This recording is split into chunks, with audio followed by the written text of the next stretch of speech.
ദേശീയപാതകളിലേതുപോലെ കിഫ്ബി റോഡുകളിലും ടോൾ പിരിക്കാനുള്ള നീക്കത്തെയാണ് സർക്കാർ. ഏതായാലും 50 കോടിക്ക് മുകളിൽ കിഫ്ബി നിർമ്മിച്ചതും അറ്റകുറ്റപ്പണി നടത്തിയതുമായ റോഡുകൾക്കും പാലങ്ങൾക്കും ടോൾ ഏർപ്പെടുത്താൻ തന്നെയാണ് നീക്കം. നമുക്ക് പരിശോധിച്ചാൽ ഓരോ ജില്ലയിലും 5-ലേറെ റോഡുകൾക്ക് ടോൾ വരുമെന്നതാണ് ഏറ്റവും പ്രധാനപ്പെട്ട കാര്യം.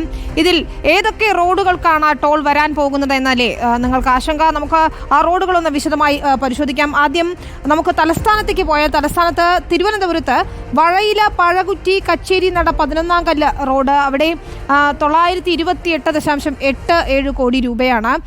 പൊഴിയൂർ കോവളം തീരദേശ ഹൈവേ 255.01 കോടി രൂപയാണ്. അതാണ് തിരുവനന്തപുരത്തെ 2 പ്രധാനപ്പെട്ട റോഡുകൾ എന്ന് പറയുന്നത്. ഇനി കൊല്ലത്തേക്ക് നമുക്ക് പോയാൽ തൊട്ടടുത്ത ജില്ലയായ കൊല്ലത്ത് വലിയഴീക്കൽ തോട്ടപ്പള്ളി തീരദേശ ഹൈവേക്ക് ചെലവാക്കിയത് 142.57 കോടി രൂപയാണ്. അപ്പോൾ അതനുസരിച്ച് ടോൾ വരും. കാപ്പിൽ തങ്കശ്ശേരി തീരദേശ ഹൈവേ ഉണ്ട്, അതിന് ചിലവായത് 179.57 കോടി രൂപയാണ്. അതാണ് കൊല്ലത്തെ 2 പ്രധാനപ്പെട്ട റോഡുകൾ എന്ന് പറയുന്നത്. ഇനി പത്തനംതിട്ടയിലേക്ക് നമുക്ക് പോയാൽ പത്തനംതിട്ടയിൽ അട്ടച്ചക്കൽ കുമ്പളം പൊയ്ക്ക റോഡ്, അത് 172.8 കോടി രൂപയ്ക്കാണ് പണി കഴിപ്പിച്ചത്. എഴംകുളം കൈപ്പട്ടൂർ റോഡ്, അത് 61.17 കോടി രൂപയ്ക്കാണ്. അത് രണ്ടുമാണ് പത്തനംതിട്ടയിലെ 2 പ്രധാനപ്പെട്ട റോഡുകൾ ടോൾ വരാൻ പോകുന്നത്. ഇനി ആലപ്പുഴയിലേക്ക് വന്നാൽ അമ്പലപ്പുഴ തിരുവല്ല റോഡ് 69.53 കോടി രൂപ.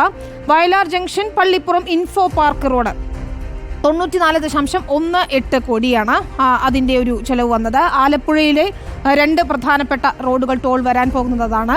ഇനി കോട്ടയത്തേക്ക് നമുക്ക് വന്നാൽ ഏറ്റുമാനൂർ ഫ്ലൈ ഓവർ, കോട്ടയത്തെ പ്രധാനപ്പെട്ട ഒരു ഫ്ലൈ ഓവർ ആയിട്ടുള്ള ഏറ്റുമാനൂർ ഫ്ലൈ ഓവറിന് ടോൾ വരും. 97.15 കോടി ചെലവിട്ട് നിർമ്മിച്ചതാണ് ഈ ഫ്ലൈ ഓവർ.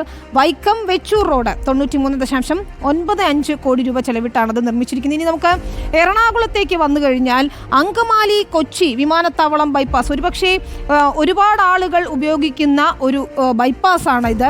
പ്രത്യേകിച്ച് വിമാനത്താവളത്തിലേക്കുള്ള യാത്രയ്ക്കൊക്കെ ഉപയോഗിക്കുന്ന ഒരു ബൈപ്പാസ്. അവിടെ 275.52 കോടിക്കാണ് അത് കിഫ്ബിയിൽ നിർമ്മിച്ചിരുന്നത്. തമ്മനം പുല്ലേപ്പടി റോഡുണ്ട്, വലിയ തിരക്കുള്ള കൂടുതൽ ആളുകൾ ഉപയോഗിക്കുന്ന ഒരു റോഡ് തന്നെയാണ് തമ്മനം പുല്ലേപ്പടി റോഡ്.